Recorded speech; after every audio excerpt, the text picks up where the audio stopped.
Hi, we've not met before. My name is Danu, and I am a yoga therapist. So I teach therapeutic yoga, specifically for misfits, for people who do not feel like they are comfortable or fit in sort of standard yoga circles. So I define yoga misfits as Generation X and sometimes Y, who don't feel at home in mainstream yoga circles, the rebels, the underdogs, the punks, the introverts, the geeks, and the bookworms. So that's sort of who I work with. And my specialty within yoga therapy is working with people that have back pain and anxiety. Those are the two areas that I feel passionate about helping people. So just a quick introduction in case we are not familiar with each other. This video is being made as a companion piece to an article that I have written, and I will link the article below. That is called Why I Boycott Yoga Journal and Think You Should Too. So I wanted to just make this video as a companion to that post because there's of course things that I can show you on video that I would not be able to put in an article without there being like a gazillion pictures. So that's why I thought I would do this. So first, let's just start with a little bit of a story. And at some points, I will be sharing my screen so that you can see images of the magazines I'm talking about. At some points, I'll hold them up. And then also at some points, I'll be checking my article just to make sure I have dates and names correctly. So here we go. So it was 2007. And I had been teaching then for about 3 years. And I was doing my monthly ritual. My monthly ritual was I would go to the magazine store. That's back when we had specialty magazine stores. I don't know if those exist anymore. But we had a specialty magazine store, and I would go in and I would grab all of the yoga magazines for that month, all the ones that I didn't already have. And then I would go to my favorite sushi place. And while I was waiting for my udon and my veggie tempura to arrive, I would go through the magazines and I would, because I'm very A-type, or was more A-type than I am now. Now I'm recovered A-type, or recovering. Anyways, I would go through the magazines and I would fold over the corners to the articles that I wanted to come back and read. Because I typically always had a yoga magazine and a book in my bag. So if I was ever early for an appointment, or if I was commuting on the bus, or, just happened to be out and about and had some time, I would, read one of these articles. So I would go through every month, I would flip and fold all of the articles that I wanted to check out. And then that would be sort of what I would kind of refer back to over the month. So this particular day in 2007, while sitting waiting for sushi, I started doing that with my issue of Yoga Journal. And so I was flipping and flipping and flipping and folding corners. And I got to the end of it and was kind of surprised because I actually only had 2 articles bookmarked that I wanted to go back to read, which was unusual. And I thought I must have missed something. So I went back, and I went through again and no, one, oh, okay, there's only 2. Now, it's not like, at this point, 3 years into my teaching career, I knew so much that there wasn't things for me to learn. I was still very eager and still learning a lot. And so I knew that it wasn't that. I couldn't figure it out. And I thought, well, this is really strange. The issue itself wasn't any thinner than any of the other Yoga Journal magazines that I had owned. And the other magazines in the stack had like multiple folds for me to check out. And so I was really confused as to why this was. And so as I started flipping through it more in detail, I noticed that most of the magazine was actually either ads or cleverly disguised ads. So things you'll often see in fashion magazines, like spring roundups of the best products you need to have for whatever reason. Or things that looked like articles that were actually paid advertisements. So there was a ton of ads and there was a ton of these cleverly disguised ads.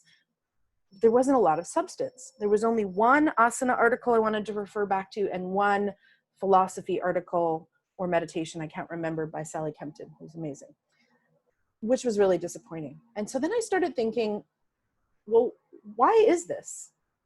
Why is it that this is happening. Did I not, has Yoga Journal always been this way and I just didn't notice it before? Or, I mean, it's certainly not that I have so much more experience now that I don't have things to learn. And so I got very curious about this. And I decided that later that day I would go home and look through some of my previous Yoga Journal magazines. And I did. And it was very interesting because it wasn't actually that I had learned so much. It actually was Yoga Journal that had changed. And a few years later, I was at a yoga studio and there was a box of free yoga magazines, old issues of Yoga Journal. And I managed to actually find some ones older than I would have been able to grab on my own because I wasn't a practicing yogi in the 80s. And so I grabbed kind of a smattering of those and started flipping through them. And sure enough, I noticed a trend, which got me very curious as to why this is. Before that, I get into those though, I just want to talk a little bit about Yoga Journal. So Yoga Journal has been sort of called out numerous times by yogis and activists for not being inclusive in who they feature and in their articles. So if you didn't know anything about yoga and you picked up a current issue of Yoga Journal, you would likely think that yoga was for thin, able-bodied, straight white women, because that's what's represented. She would also obviously have a large enough bank account too to be able to afford those very expensive yoga pants that are all through the magazine. But that's not actually true. Actually, yoga can be for anybody. And now maybe not all yoga classes are for everybody, but there is a style and a teacher of yoga, I truly believe, for everybody on the planet if they choose to practice it. But if you didn't know that, and you didn't know that there was other aspects to yoga, and you picked up that magazine as a representation of yoga, that's what you would think. You would think that yoga was about detoxing and cleansing and yoga pants and fancy water bottles, and that you would have to be thin and flexible and able-bodied and likely female in order to practice it. And so this does a big disservice to us as a yoga community, both as teachers and as students, when there isn't this representation. Representation matters. When we look at whether it's a website or a magazine or whatever it is, and we see people similar to us, then we're like, oh, okay, that's for me too. But if we don't see that, then it becomes something that isn't for us. So this is why this can be so damaging. So that's one thing. And the other thing I want to mention is that oftentimes you'll hear yogi activists say, as they roll their eyes often, yeah, but Yoga Journal's always been this way. That's actually not true. And we're going to go over some history here in a moment that will demonstrate that.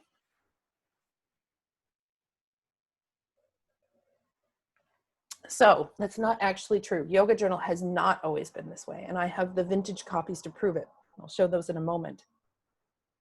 But it has been this way in its recent incarnation. And again, I'll talk a bit more about that, and I'll actually have dates and all of that. I'll double check my piece to make sure I'm getting accurate information. Other Yoga Journal fiascos have been, some of you may be familiar or may not be with the fiasco with Jessamine Stanley. And if you don't know who she is a fabulous plus size Black, self-identified as queer yoga teacher who is quite inspiring. And she was finally could get a cover on Yoga Journal, which is amazing. Except they, for the first time in their history, did a split cover. Meaning half of the Yoga Journal issues would have Jessamine Stanley on the cover. And then the other half would have Mahdi Azrazi, rest in peace, who has passed away. And I'm certainly not knocking Mahdi. She was an amazing teacher. I'm just saying that this is the first time that they decided to split a cover between the plus size Black teacher and this sort of, thin, able-bodied, flexible you know, she was an elder, so she wasn't young, yoga teacher. First time ever that they decided to split a cover. So instead of giving Jessamine Stanley a cover one month and then just giving Maddie the cover that she definitely deserved in a different month, they decided to split the covers, which is suspect. So then this becomes the question of, is this then tokenism? We'll talk a bit more about tokenism coming up because there's an issue in here. It's got plenty of it. So that was one. And then there's another issue that came up fairly recently. I think it was at the time of filming this, it was just over a year ago. And this was when Nicole Cardoza, I'm just checking the dates here. Nicole Cardoza was set up to be on the cover of Yoga Journal. And the only reason that she agreed to it, and I'll put some more links in the article as well as below the video about this particular situation. The only reason that she had agreed to that is that Yoga Journal agreed to support one of her non-for-profits. So she thought, okay, I'm not really down with Yoga Journal, but I'll do the cover as long as this means that it's going to raise awareness for this non-for-profit that she does work with. And if you're not familiar with Nicole Cardoza, you can check her out. Again, I'll put information below. And again, she's a Black yoga teacher. So they had the cover set up to go with her. And then all of a sudden, unbeknownst to either of the gals I'm about to mention, they suddenly put out on social media this split image, an image of Nicole Cardoza, sorry, pardon me on her last name, and Catherine Bidwig, and said, which of these two covers do you prefer? So they put a picture of a Black yoga teacher who had already been promised the cover, and a picture that wasn't even supposed to be actually set up as a cover of Catherine, who is, if you don't know Catherine, she's a fairly well-known yoga teacher in the States, and she's blonde, Caucasian, and put them side by side and said, which cover do you prefer? Like, why in the world would you even do that? Unless, again, Yoga Journal is putting their foot in their mouth. So these are some of the reasons that Yoga Journal has been called out over the years, that they're not representing anybody who isn't able-bodied, anybody who isn't cisgendered. There's very few people of color in the magazine, whether that's Black or other people of color. And when they are, it's so rare that it almost reeks of tokenism. No plus-size bodies, hardly any guys even, let alone anybody who's not cisgendered. Not to mention those like myself, who happen to have an alternative lifestyle or, you know, tattoos and such. That's never represented either, although really we're the least concerned at this point. So this is why Yoga Journal has been called out repeatedly due to its lack of diversity. There has been panels that the Yoga and Body Image Coalition has tried to work with them before. Nicole Cardoza herself, after this fiasco, said that she would work with them.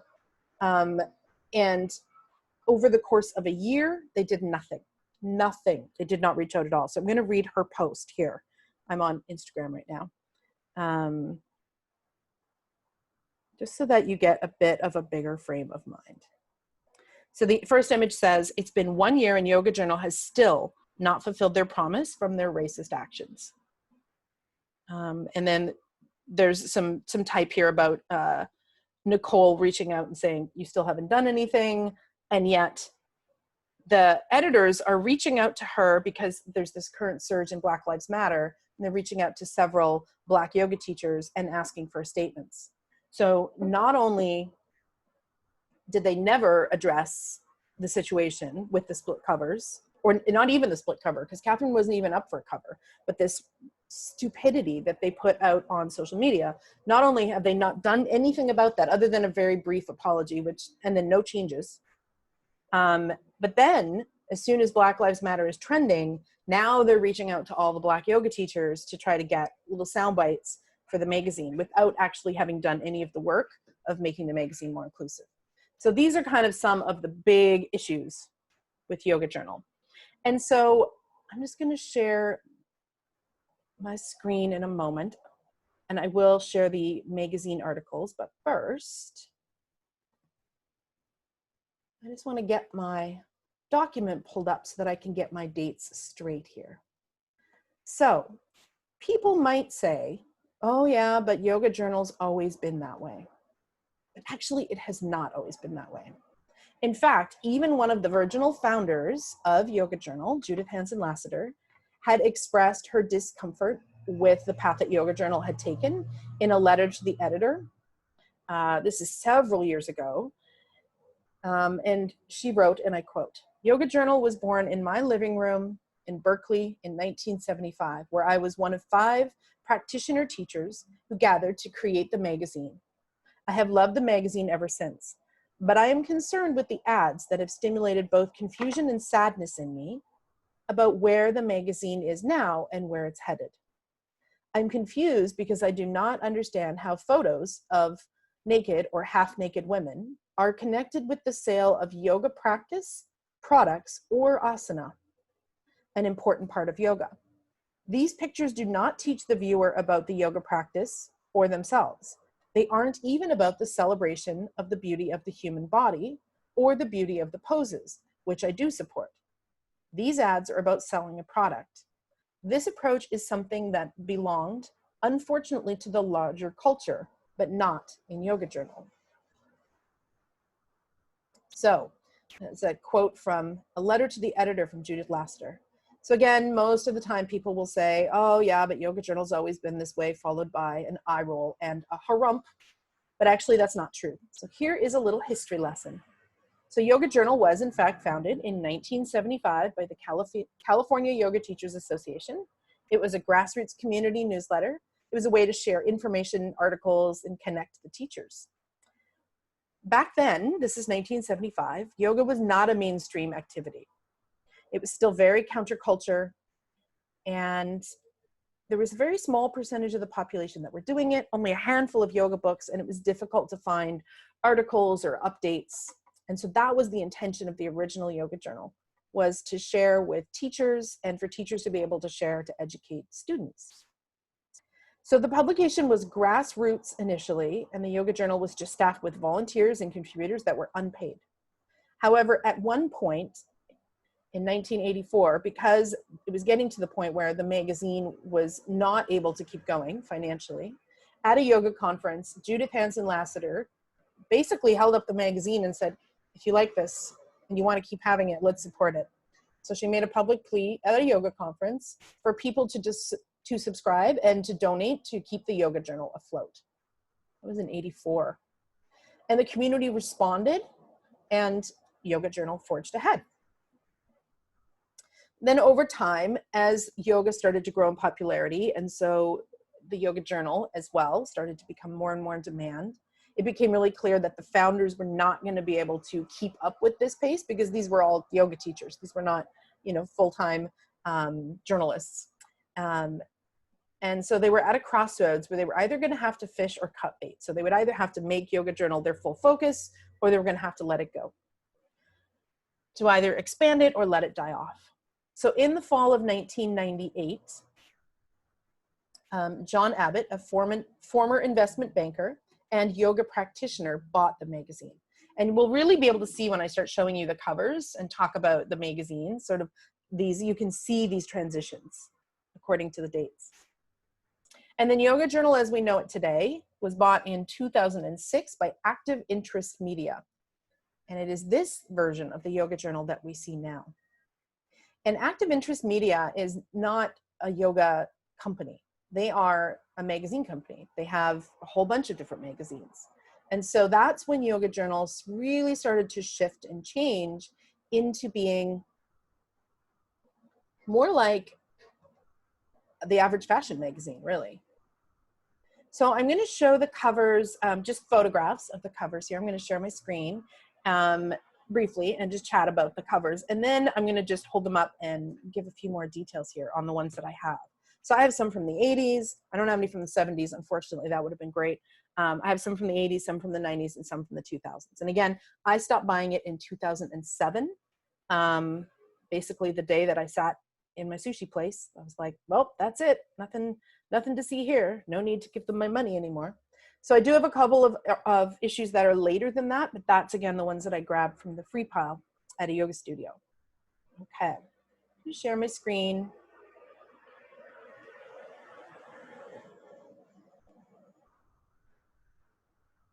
There we go.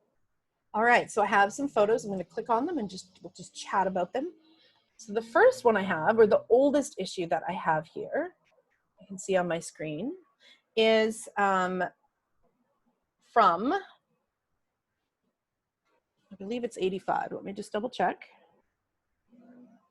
Yes, 1985. On the cover is Joanna Macy. Articles about the healing powers of crystals, visions of a peaceful planet, and some flower essences, Indian love poems, asana, and breath. So that's the first one. And I'll talk a little bit more about each one of these as we go through. So while you can look at the cover, as I go through the magazine, so I'm flipping through it right now, 99% of the ads in this magazine are for yoga retreats, yoga trainings, yoga studios, or yoga props. And even then, the props are very minimal back here, very minimal. And that's basically it. Other than one ad on the back, which is for food. It's for miso soup. It's the only food ad or supplement ad in the whole thing. This is all yoga props, yoga teacher trainings. There's two ads, one for Reiki and one for crystals. But other than that, this whole magazine is all about yoga. So that's the first one that I'm going to show.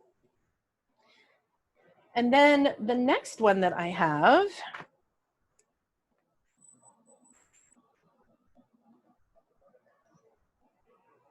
all right, hopefully you can see that well. This one is from 87. Now, my apologies, the cover's falling off this one. It's well loved. And look what we see on the cover here. First of all, we see a gay couple. So there's some, inclusivity. And an article about living with AIDS. And in the 80s, this would have been like controversial to put this on the cover. It's a growing number of courageous men and women moving beyond their pain to venture inward and examine their priorities and transform their lives. So like, wow. Way to make a statement, Yoga Journal. So they're putting a seriously controversial and also in-depth article right on the cover. And you'll notice that's pretty much it. There's a little bit on the top, but like that is the focus of the cover. And as I flip through this one, again, I see one ad for yoga pants, but these are like cotton kind of drawstring yoga pants. Some ads for yoga teacher trainings, some props, retreats, you get the idea. A couple of audio cassette practices for yoga, but again, 99% of the ads and the articles in this magazine, other than the cover article, are all about yoga. There's also a yoga directory in the back where teachers could advertise, put themselves in a directory. So if you were, say moving somewhere and you needed a yoga teacher, you could look through that. That is basically the whole magazine.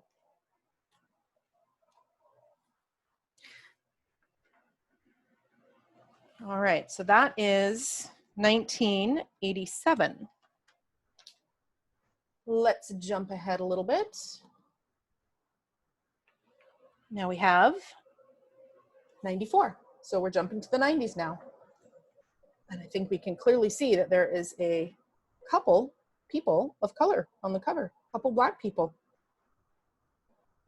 And then the article is about radical rituals. So again, these claims that like Yoga Journal has always been this way, Yoga Journal's never had diversity, that's not true. Yoga Journal just fell off track at some point.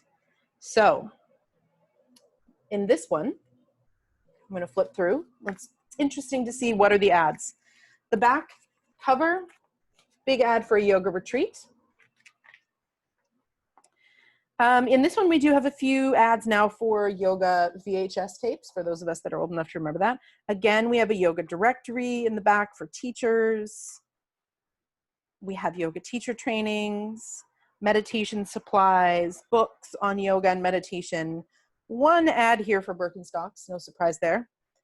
But everything else in here is either about yoga. Oh, there's one ad for a mattress too.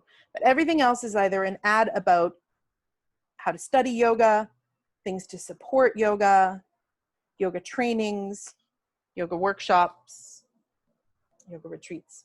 So all yoga. Okay, I'm gonna jump ahead again. Now we are fast forwarding to 1997. And who do we see here?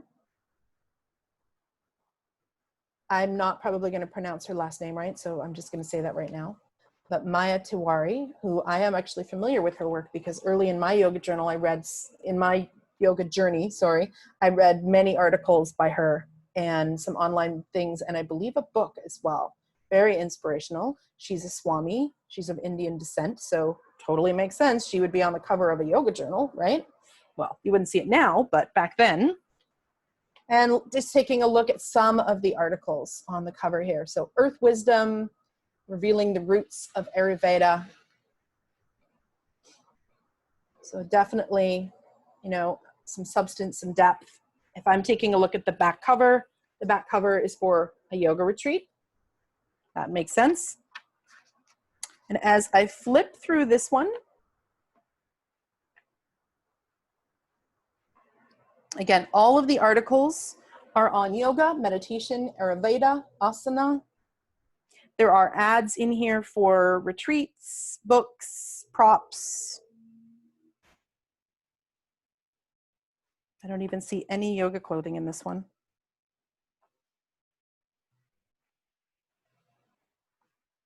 So yeah, ads for further education. One ad for a book club, which I actually remember, called One Spirit. So it's a spiritual book club. I remember that company actually. I bought things from them. Everything else in here is about yoga, meditation, and aspects of yoga like Ayurveda, asana, etc., etc.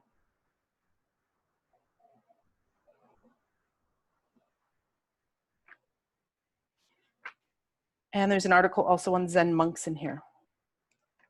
Okay. So, 1997. So now we're going to get into the 2000s. And remember that this is right around the time that Yoga Journal was now sold to the first owner, who was a yogi, but a former Citibank CEO. And you'll see a shift immediately. Okay. 2000. Look at the cover. So what we see here is we see a thin, able-bodied, beautiful, white, flexible yoga teacher in a pose that is not accessible to a huge percentage of the population, FYI. And then taking a look at this, especially here, the new yoga. America is reinventing the practice, but is it still yoga?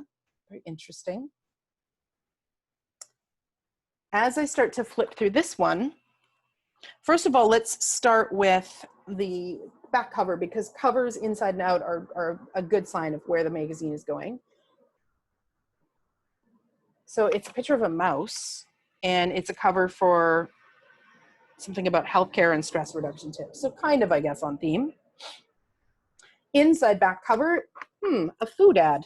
This is when we start to see in the 2000s where all of a sudden all the health foods are coming into the magazine. So we see a soy ad. Again, yoga DVDs, VHS. We're still at VHS back here. We're also starting to see now, as I'm flipping through, there's a lot of ads for yoga clothing. And power bars and granola bars. Oh, vitamin supplements. Not only are the ads different, but there's way more of them.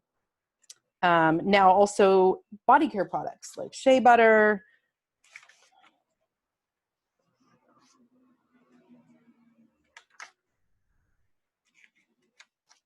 So as I flip through these ads, there's way less ads about yoga teacher trainings and retreats, and way more ads about just sort of general health, we'll say. Although we could argue that, you know, some of these products maybe not necessarily healthy for everybody. There's a back section called the yoga pages where it's like all things good for the body, mind, and spirit. And it's an advertised section. So it's like a classified. At least here, though, it's very clear that this is an it even says advertiser index, right? Like it's like, here we are. Here's where some ads for some stuff are. Very clear. And then there's a whole bunch of little ads in here for everything from crystal singing bowls to yoga clothing to neti pots, et cetera, et cetera. But there's no kind of cleverly hidden ads here that are being disguised as articles. It's just very clear. Here's a section with some ads. So at this point, we've got more yoga clothing, less retreats and teacher trainings, more yoga VHS, etc.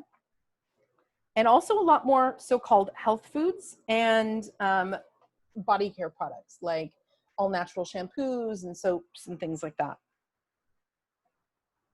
Veggie burgers, you get the idea. All right. Now we're going to jump ahead only 1 year. And the reason that I went, even though this is only 1 year later, is because of this cover. Oh, hang on. It's this one that I wanted to show you. So 2001, there's a dude on the cover. That is very rare on Yoga Journal. Very rare to see a guy practicing yoga. Now, yes, typically speaking, in the West, most of the yoga practitioners are female, but there are plenty of guys doing yoga. And so, like I said, representation matters. If you're a guy and you're thinking of taking yoga and you see Yoga Journal and it's always, you know, thin, flexible young women, are you going to think that yoga's for you? Of course you're not. However, once again, we see a pose that is intermediate to advanced. Lots of people can't do this pose, nor will they ever be able to. So again, not really representation that way. And then the cover questions are really interesting. The question on everyone's mind, does yoga conflict with my religion?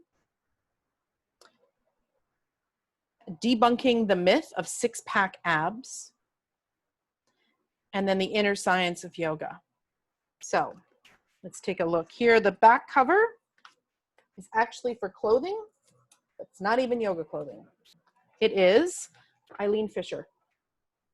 So I guess somewhere people in charge of advertising thought that this clothing would appeal to yogis, so it should be on the back cover. Inside the back cover, we have an energy bar. Inside the front cover, we have a bunch of yoga VHS tapes, which kind of makes sense. And then here we go again with tofu, cereal, some, you know, still some yoga trainings and retreats, but most of the yoga retreats and the trainings here have been replaced with ads for big companies that sell health food. So obviously the price to advertise in Yoga Journal must have gone up because you're no longer finding small indie, you know, yoga colleges and yoga teachers being able to advertise their retreats and teacher trainings sort of in these larger pages of the magazine. We got vitamins.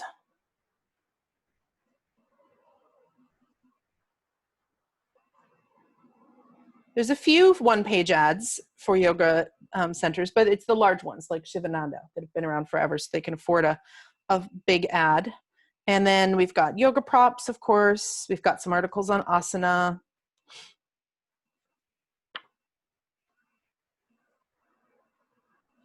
A few, and then again, we have this section in the back. Although interestingly, it's not really, I don't think. Oh, maybe it is. Continued from page 111. We have this section on yoga retreats, which are paid ads, but the start of it looks like a yoga article. Yoga Vacations and Retreats in the Company of Women by D. Rowling. So it looks like this is an article about yoga retreats for women, but it quite quickly turns into ads. So although in the beginning, even the last issue, they had a little section that said, hey, these are ads. They're no longer saying these are ads now. They're just there as sort of the, postscript of the article. So a whole bunch of ads. And these are where the smaller people that can't afford the big bucks anymore are advertising. So here's retreats and teacher trainings, etc.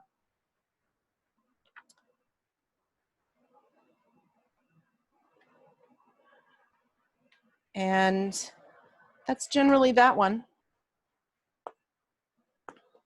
There's another section in the back where there are ads, and those ones are more clearly labeled, again, as the yoga pages. So it's clear that these are ads. So that's interesting. Bear with me, we got a couple more. So I think we need to go back one now. All right. 2002, again, thin, flexible, able-bodied white woman on the cover. Nothing wrong with her. She's, she's doing her thing. She's likely a serious yogi. Tracy Rich, but again, representation matters. There's no real diversity here from the other gazillion yoga journal covers. Some of the articles here, being versus doing, how to slow down without getting off the fast track, because God forbid we want to get off the fast track, right? And some articles about lights, camera, and asana, behind the scenes, what's on your plate, your food choices affect more than your health. Back cover is food. It's organic food. It's Earthbound Farms, obviously a larger organic company that can afford a back cover of a magazine. And then inside the back cover, soy product. Inside the front cover, again, is VHS tapes. And now we're starting to move into skincare.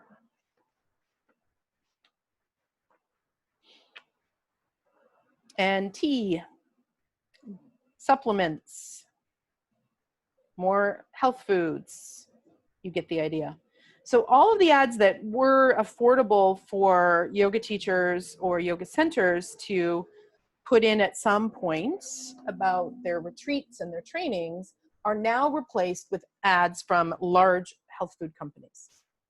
So that's an interesting shift as soon as Yoga Journal, as soon as we're into the sort of the 2000s when Yoga Journal had been sold. All right. Now we're going to move into, so then remember Yoga Journal was sold once again, now to a company that owns a bunch of magazines. So this is where we're going to see an even larger shift in Yoga Journal. First of all, notice the cover change. It looks a lot more like if she wasn't doing a yoga pose and it didn't say yoga, this could be any fashion or fitness magazine. Also interesting to notice things like, now we're starting to get into the 7 tips for, which is again, something that you tend to see on, everything from women's magazines to fashion magazines. So again, we have a thin, flexible, white yoga teacher on the cover doing a pose, which is slightly more accessible, but not necessarily. There's no props in there. And this is 2008. And we've got, things like 7 poses to remedy your fast-paced life, how to create a yoga sanctuary at home. That's actually a worthwhile article. And then something about probiotics, milk, wheat, and eggs. Should you eat them? So now, again, we're getting into the food, which was not in the older issues. And then here's something that's very interesting. The back cover, Lululemon. Oh, yeah. And if you don't know how I feel about Lululemon, I wrote a whole article on that, and I'll tag that one below too. So suddenly, now we're getting into the fancy yoga pants, right? So now we're getting into, oh, you know, also if you want to do yoga, you got to buy these really expensive pants. As I start to flip through this one, again, we're seeing ads for food, but actually even the food ads have shifted.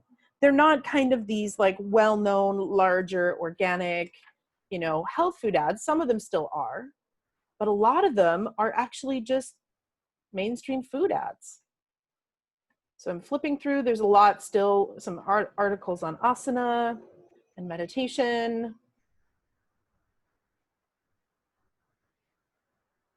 And there's some, of course, supplements and vitamin ads, and still some things for teacher trainings and stuff like that, although those are smaller, granola bars. Now we've got things like watches, you know, yoga watches, apparently.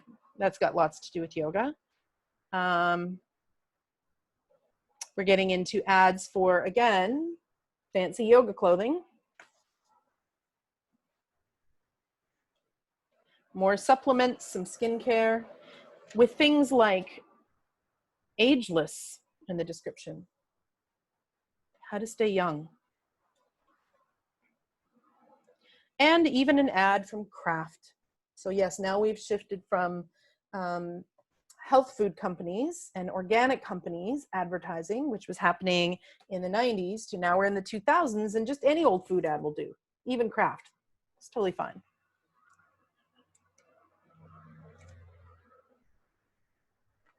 And we're also starting to see these articles now that look like they're articles, but they're actually ads. And I'll explain what I mean, and I'll show a bit more. So this one is called Om Natural Care. And this month, they're talking about your teeth. So it's a clever roundup of products that are, you know, more yogic, obviously, for your teeth. So I'll just show that while you can see that. So basically, they've got a photo with all these products, which you better believe paid to be in this magazine. And then below, there's a little write-up about each of the products and how much they are and where you can get them. So this starts happening. And you see this all the time in fashion magazines, like the 5 best hats for whatever, you know, and then they'll round them up. We've got an ad for Crocs in here, for shoes, more expensive yoga clothing. You get the idea. So we're almost there. That was 2008. 2009. I don't actually have that last one. There we go. Okay, so 2009, again, we have a practice or a pose that is stunning to look at, but not accessible for most people. We also, again, once again, have a thin, able-bodied, flexible white yoga teacher on the cover, who's also female. And the back cover is, again, Lululemon with cell phones on people's heads. So again, now we're catering to the people that want to spend a whole bunch of money on yoga pants. And as I'm flipping through this one, it's basically the same as the last one as far as like what the ads are and the percentages. We've got more and more ads in here for wrinkles and running shoes, you know. So now it's really clear that like these magazines are starting to move more and more towards being a fitness magazine than like a yoga magazine, right? So like yoga is no longer sort of its own thing. It's now sort of part of fitness, and the magazine is just promoting that. And here's one interesting one before I close this one. Now they have a section called Off the Mat. And this is before Off the Mat that Sean Korn and, you know, Hala and Suzanne created. This is not the non-for-profit Off the Mat. This is something that they were saying, obviously, before that existed. Off the Mat, a selection of our advertisers' events and promotions. Except none of them are actually events or promotions. We've got yoga mats, we've got yoga socks, we've got vitamins, we've got OxyClean, because that makes sense. There's only one thing on here that's actually a yoga event. It's just a bunch, it's a little roundup again, a little feature of yoga. So-called yoga products or products that they think yogis would be interested in. And then again, there's DVDs. They also started at this point reviewing in the 2000s, reviewing DVDs and yoga books. So you'll find those types of articles. Okay, here's the last one, and the one that I'll spend a little bit of time on. And this was the last one that we'll talk about. And the reason that I included it even is because this was the one where Yoga Journal attempted to be more inclusive.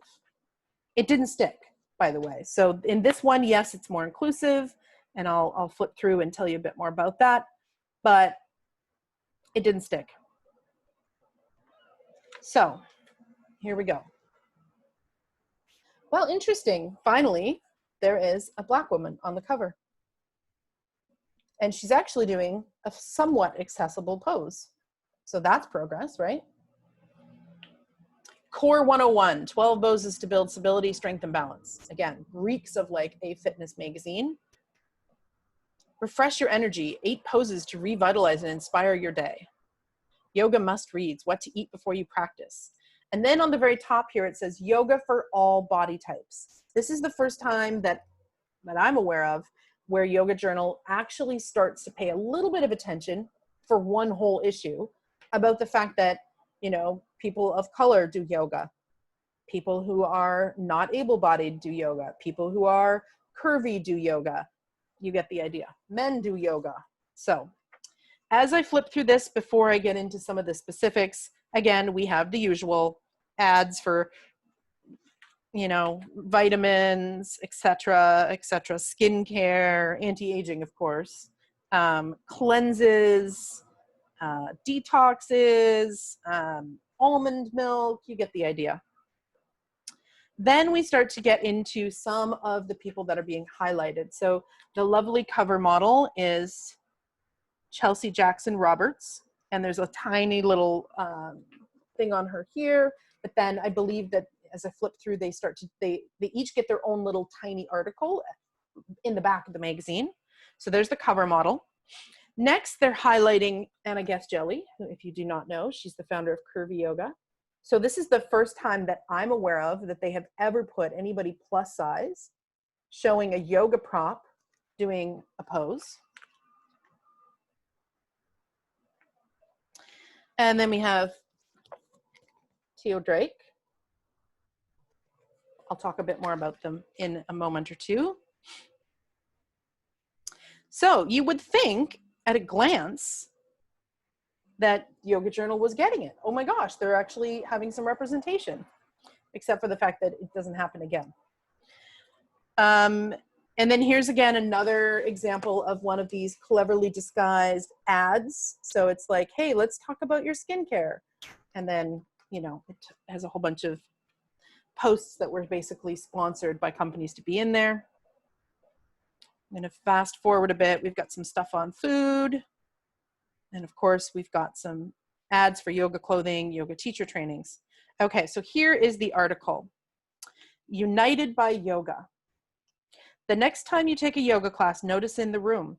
Notice who's in the room. Chances are it's pretty homogenous. Read white, thin, disposable income, mostly female.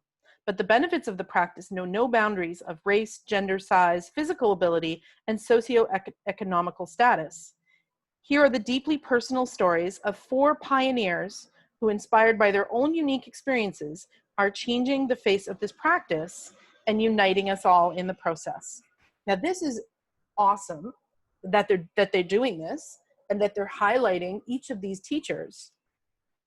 However, because it doesn't continue after this, that's what I mean by it reeks of tokenism. It's like they finally were like, oh, fine, we're getting all this pressure to be more inclusive. Let's appease the masses and make one magazine or, you know, one issue about this and like highlight 4 people, and there, now we can just like wipe our hands of it, you know, wipe our hands, we're done, we're inclusive, we're not exclusive anymore. So there's a highlight about Chelsea Jackson Roberts, who has a literature, yoga, and art camp for teen girls in Atlanta. So there's a little bit of talk about her and her journey to yoga. That was the cover model. Then we have this article about Dan Nevines, I'm not sure how he pronounced his last name, who is a veteran actually. So he's an amputee. And he became a Baron Baptiste yoga teacher in 2014. So there's some talk about him and a quote from him saying he's seen it firsthand how yoga is saving the lives of veterans. Awesome. And then one by Anna Guest Jelly, who's quoted as saying, there is magic at being at peace with yourself no matter what your size. Talks a little bit about her and her work with bigger bodies. And then there's one here about, I hope I'm saying his name right, Theo Drake. And his quote is, I risked everything to live in authenticity. And if you don't know about him, here's a little bit. A spiritual activist, educator, writer, and artisan, a blue-collar, queer-identified trans man living with AIDS, and helps spiritual spaces become more welcoming and inclusive of queer and trans people. And he helps queer and trans folks find authentic spiritual paths. He teaches martial arts, yoga, and woodworking to children. So again, fantastic article, a good highlight of him and the great work that he's doing, and a representation of the fact that yoga can be for everybody. However, to my knowledge, this is the last issue that does that. So this is what I mean by when I say it reeks then of tokenism. So there's my little show and tell of the different yoga magazines. So this is here's the thing. If we think that the Yoga Journal is actually a yoga magazine just because the word yoga is in the title, we are sorely mistaken. It is a fitness magazine that is owned by a large magazine company. And they're going to make decisions on what goes in their magazine, both as far as ads and articles, based on the almighty dollar and who can afford it and what they think will sell. And so if articles like in this last one, where they're showing actually some diversity and some people doing amazing work in different diverse communities with yoga, if they don't think that that's going to sell, it's not going in the magazine. And evidence shows that it hasn't. And then anytime that they do include, now, for example, a Black teacher, then they do these insane split cover things where it's either like they send it out, in the case of Jessamine Stanley, as a split cover. She gets half of the issues and Maddie got the other half, which I'm sure neither of them were overly impressed with. I can't speak for them, but they should have just given them each their own cover. They're both amazing women. Why don't they each get their own cover? And then, of course, the other one where there was the split cover of like, which do you prefer, being a big problem. So since this, so-called inclusive one, those are the faux pas and the big mistakes that Yoga Journal has made. So here's the thing, as yogis, we get to vote with our dollar. Every time that you buy something, you're saying, I value this. I believe in this. I support this. And you might think that your little dollar doesn't make a difference, but it does, especially if you tell your friends. So this long video was just basically a little lecture on why I boycott Yoga Journal. So I boycott them in 2007. I have not bought an issue since. And you know what? Even if they changed at this point, I would not. Because you know what, Yoga Journal, it's a day late and a dollar short. You've had so many opportunities. And I really don't believe that they care because, again, they are no longer a grassroots, little owned magazine by yoga teachers. Now they are owned by a big corporate company that owns a whole bunch of magazines. And so the Yoga Journal is going to be treated just like their other magazines. No different. So if you're thinking right now, yeah, but I need a yoga magazine, there are other yoga magazines out there. At the time of me saying this, Yoga International may still have a print magazine. I'm not sure if it's just online, but they do good work, lots of diversity. So that's something you could check out. Now that may change, I don't know. But at the time of me making this video, All right, yogis, there's my call to action. Are you ready to join me and boycott Yoga Journal? So I hope that this was informative. I'm sure I'm going to get all kinds of blowback from this, from people that want to defend Yoga Journal. And before you do that, before you're tempted to like jump in the comments and defend Yoga Journal, just ask yourself why. Like, do you work for them?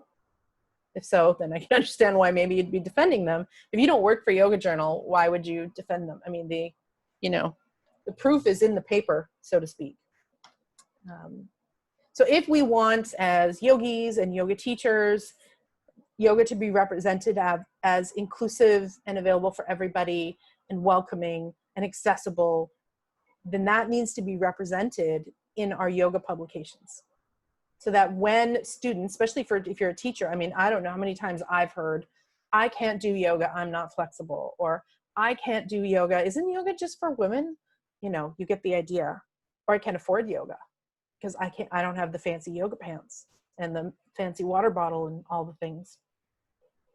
So if we want this to shift, then not only do we have to be outspoken ourselves about who we choose to represent and also what we buy, but also we have to share with our audiences that actually yoga is for everybody. Please don't look at the mainstream representation of it in media. So that's really all I have on this. And I hope that this is educational, entertaining. It might even feel a bit affronting. So if you've never thought about these things before, or if you've been supporting Yoga Journal and just kind of not been conscious of it, especially if you are visibly represented. So if you are a young, thin, flexible, strong, white female yoga teacher, this might be the first time you've ever thought about this because you were represented very well in the magazine and on the covers. But it's something to think about. So hopefully this is some food for thought. If you are ready to boycott Yoga Journal, then please do, and maybe share this video, especially those of us that are yoga teachers.